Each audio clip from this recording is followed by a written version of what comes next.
ഇനിയൊരു പ്രോബ്ലമാണ് നമുക്ക് ഇങ്ങനെ കസ്റ്റമർ അട്രാക്റ്റീവ് ആക്കുന്നത്. കാരണം നല്ല കാര്യം ചെയ്തുകൊണ്ട് ഒറ്റയടിക്ക് സോഷ്യൽ മീഡിയയിൽ നമുക്ക് സക്സസ് ആകാൻ പറ്റത്തില്ല. കാരണം അങ്ങനെയല്ല ഉദ്ദേശിച്ച് ആൾക്കാരുടെ പബ്ലിക് എന്താ ഇൻട്രാക്ഷൻ കിട്ടണം. കാരണം പബ്ലിക്കിന് നമ്മൾ അറിയണമെന്ന് വെച്ചാൽ നല്ല കാര്യങ്ങൾ ചെയ്യുന്ന കുറേ ആൾക്കാണ്, പക്ഷെ അവിടെ പേര് പുറത്ത് വരാൻ പറ്റില്ല. പക്ഷേ എന്തെങ്കിലും വിളിച്ചിട്ട് ചീത്ത കാര്യങ്ങൾ ചെയ്താൽ അല്ലെങ്കിൽ നെഗറ്റീവായിട്ട് എന്ത് വന്നാൽ അവൻ്റെ ന്യൂസ് പെട്ടെന്ന് സ്പ്രെഡ് ആവും.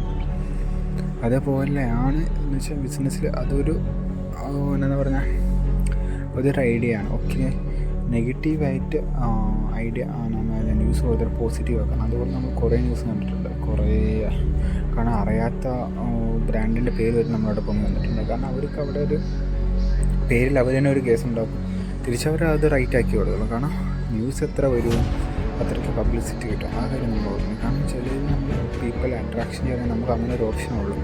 അവരെന്തിൽ അട്രാക്റ്റ് ആകുമോ അത് ആദ്യമേ കാണിക്കും. അത് കാണിച്ച് അവരകത്തേക്ക് വന്ന് തിരിച്ചു പോകത്തില്ല. കാരണം അവർക്ക് നമ്മുടെ പ്രൊഡക്റ്റ് എന്താ, നമ്മുടെ സർവീസ് എന്താ മനസ്സിലായവർ നമ്മൾ കൂടുതൽ നിൽക്കും. കാരണം അതവർക്ക് മനസ്സിലാവണമെങ്കിൽ അവർ അതിലേക്ക് അട്രാക്റ്റീവ് ആവും.